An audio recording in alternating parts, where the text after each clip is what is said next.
విత్తన గుళికలతో వేసవిలోనూ పంటల సాధ్యం. ప్రకృతి వ్యవసాయ జిల్లా project manager K Amalakumari.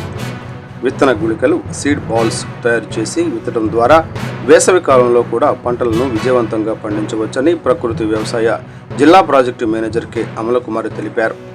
Nadendla మండలం చిరుమామిళ్ల గ్రామంలోని రైతు భవనం శ్రీనివాసరెడ్డి గారి పొలంలో సోమవారం national mission on natural farming కార్యక్రమం భాగంగా గ్రామ వ్యవసాయ ఉద్యానవన ప్రకృతి వ్యవసాయ శాఖల సిబ్బందికి 2 రోజుల శిక్షణా కార్యక్రమం ప్రారంభమైంది. ఈ శిక్షణ ఆమె ముఖ్య అతిథిగా హాజరయ్యారు. ఈ సందర్భంగా మాట్లాడుతూ కేంద్ర రాష్ట్ర ప్రభుత్వాల సహకారంతో అమలవుతున్న ఈ పథకం క్రింద నాదెండ్ల మండలంలో 5 గ్రామాలను ప్రకృతి వ్యవసాయ గ్రామాలుగా ఎంపిక చేసినట్లు తెలిపారు. ప్రకృతి వ్యవసాయం ద్వారా భూమిలో కార్బన్ శాతం పెరిగి నీటి నిల్వ సామర్థ్యం గణనీయంగా మెరుగుపడుతుందని వివరించారు.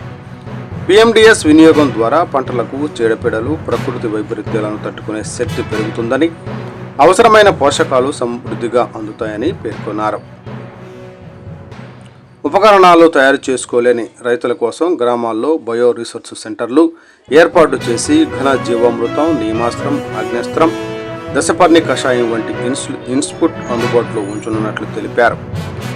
ప్రతి రైతు తన భూమిలో కనీసం కొంత భాగమైన ప్రకృతి వ్యవసాయం చేపట్టాలని, రైతు సేవా కేంద్రం సిబ్బందికి రైతులను ప్రోత్సహించాలని సూచించారు. ప్రకృతి వ్యవసాయంలోని 9 సార్వత్రిక సూత్రాలను వివరించి వరి, ప్రత్తి, మిరప పంటల్లో వచ్చే పురుగులు, తెగుళ్లు నివారణకు పలు కషాయాల వినియోగాన్ని వివరించారు. ప్రధాన పంటలతో పాటు పలు పంటల విధానాన్ని అనుసరించడం ద్వారా రైతులకు అదనపు ఆదాయం లభిస్తుందని, రసాయనాల వినియోగం తగ్గడం వల్ల ఖర్చు తగ్గి లాభాలు పెరుగుతాయని చెప్పారు.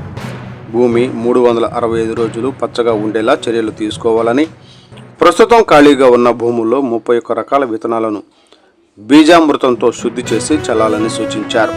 ఈ సందర్భంగా విత్తన గుళికల తయారీ విధానాన్ని ప్రత్యక్ష ప్రదర్శన ద్వారా చూపించి ద్రవ జీవామృతం, బీజామృతం తయారీని సిబ్బందికి వివరించారు. అనంతరం ప్రకృతి వ్యవసాయ క్షేత్రాన్ని సందర్శించి ATM మోడల్, A గ్రేడ్ మోడళ్లను పరిశీలించారు.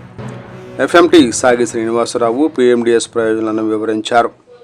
ఈ కార్యక్రమంలో DPM కె అమలకుమారి, FMT సాగి శ్రీనివాసరావు, రైతు శ్రీనివాసరెడ్డి, గ్రామ రైతులు, వ్యవసాయ ఉద్యానవనం మరియు ప్రకృతి వ్యవసాయ శాఖల సిబ్బంది పాల్గొన్నారు.